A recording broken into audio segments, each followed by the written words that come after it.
Hi, welcome back to Holy Heifer Dust Outdoors.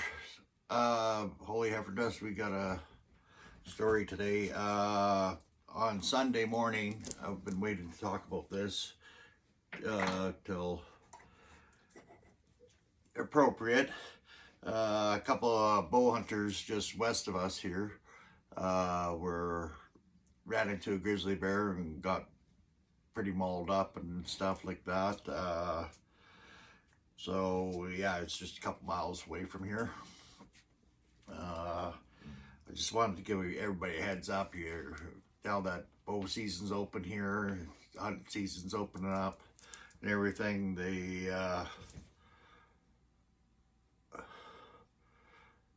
we got to be more bear aware. If you're going in bear country, take a refresher bear awareness course. I also am a strong believer in taking bear protection. The two people are going to be okay. One's at Foothills Hospital in Calgary. But yeah, so thank God for that. It could have been way worse. I guess they just were. It happened early in the morning, like 10:30, around 10:30, 10, quarter after 10, somewhere around there.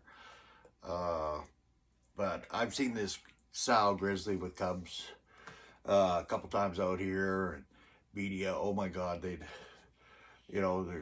grizz, there was they didn't know that the grizz, people have seen them around here. And then they're like, oh, what are they doing coming out of the mountains? But a lot of people don't realize, actually, the grizzly started out as a plains animal.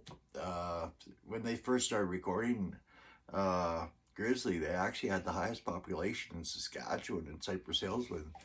I believe it was the Roosevelt Foundation that started it. Don't quote me on that.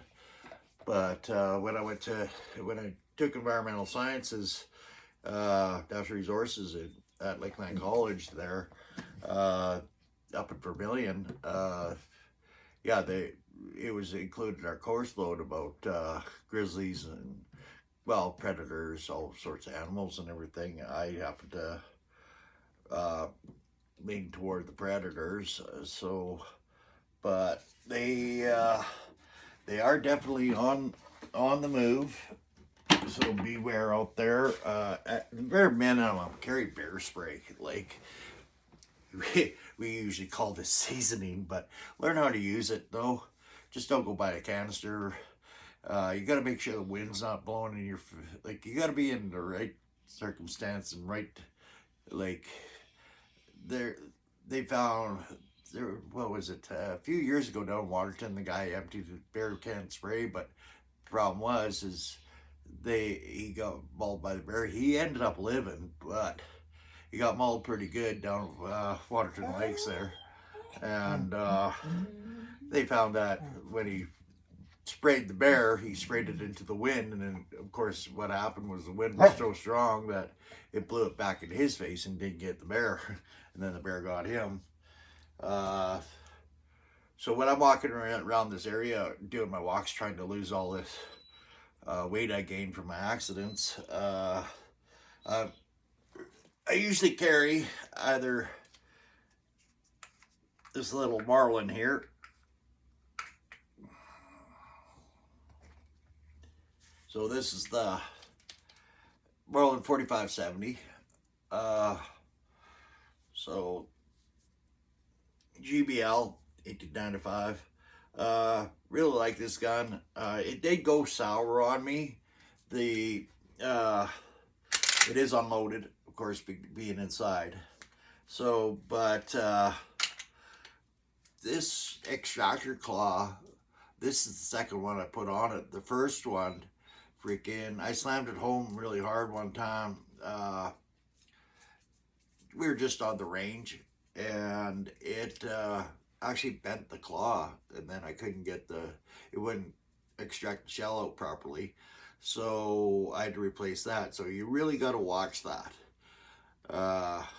claw on these extractors and everything. But and then you don't just replace the extractor. You gotta have a gunsmith kind of fine tune it because it still wasn't uh, extracted properly. So he had to do a little bit of filing and everything. Now it works great, really reliable. Again, put my trust back in this rifle. It is a Ramlin, but I mean, other than that, I've had very few troubles with it. Then I got a Nikon Pro Staff on her. It's a 2 to 7 by. Uh, but when I go for the horse rides and stuff like that, like when I'm going with my buddies back home in Saskatchewan, I will take the scope off and use open sights. But there's not much of a bear problem in Saskatchewan. So, well, there's black bears in northern Saskatchewan. And then the other carry I carry is this Weatherby. So, again, this is unloaded. So I usually have 2-aught back slug, 2-aught back slug. So, I use those Alaskan bear slug. I forgot the brand of them. But anyway, so I use 2-aught, 2 shots of 2-aught slug, 2 shots of 2-aught slug. Just a recommendation from a guy that knows the grizzlies like back of the hand. He's down in Black Diamond. He's quite the knowledgeable gentleman. But that's what he recommends to me. So he knows more about grizzly than I do. So that's why I carry that. Also, another thing is take a first aid course. You know, take a basic first aid course. It's well worth it. You know, take the whole family. Because you never know when you need it. You know, you could run into a bear. You could run into a cougar. Or you could, you could trip, fall. You know, in the outdoors, anything can happen. So I carry a good, on my quad, I got a fair size, good first aid kit. It's fully stocked.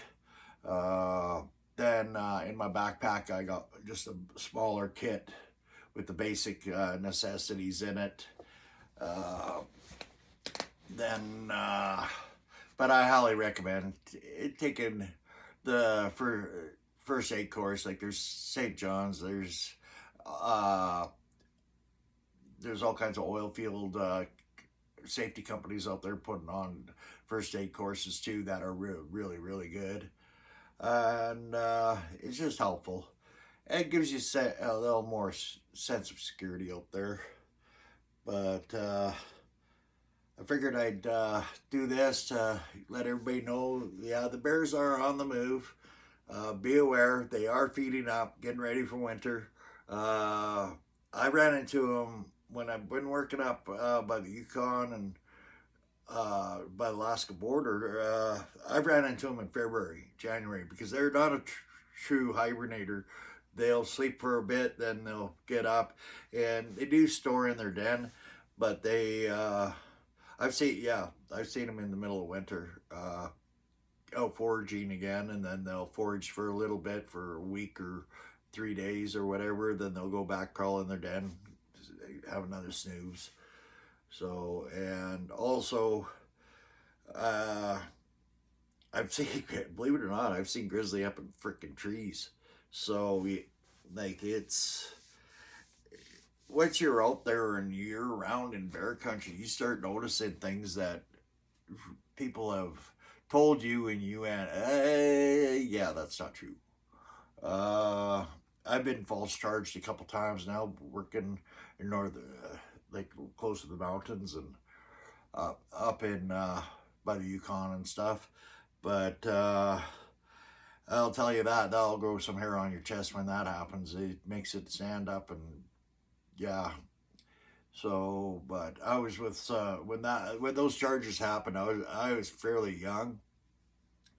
I was with some really experienced wildlife biologists, fresh out of college and stuff. So they taught me well, uh, I believe anyway. So, but if you're like with the bow hunters, you're doing a stalk and everything, you're trying to stay quiet. Just you got to keep your eyes moving because some areas are so thick. But this mauling happened on grainland, like pasture and grainland, like it not much foliage there, eh? They just happened to come around on a path around to this little knoll, and the bear just happened to be coming around and startled each other. She protected her cubs, took them out, because if she was a predatory bear, those gentlemen wouldn't have been. Yeah, they would have been deceased. So the moral of the story is I can't recommend it higher. Just go online, look for a bear aware course in your area, take it. It's well worth it. We have to take it every time we go north. So once a year, the company I work for makes us take bear aware because we are around a lot of black bears and grizzlies up where we get sent to usually. I'm also a strong proponent of I think we should be able to carry a handgun on us when we're up like out in the bush and everything, especially with what I do in the environmental, taking soil samples, taking water samples. My hands are busy. It's hard to have this when it's leaning against the bank or whatever, and a bear can actually move phenomenally fast. Like in a short burst, they'll take down an elk. And there's a lot of videos on that too. I've seen a bear take down a mule deer, and that was down south by Nanton, west of Nanton, closer to the foothills there. But yeah, I couldn't believe how fast that big gold grizz could move. And also, everybody's like, "Oh, it's just a sow and cubs or two cubs around here." Well, that mama bear is very protective over the cubs, but also when there's a sow, there is a boar. Now, I haven't seen the boar, but I've seen that sow and cubs around for sure. Like for last couple of months anyway, riding around on my quad and everything, just at a distance and stuff.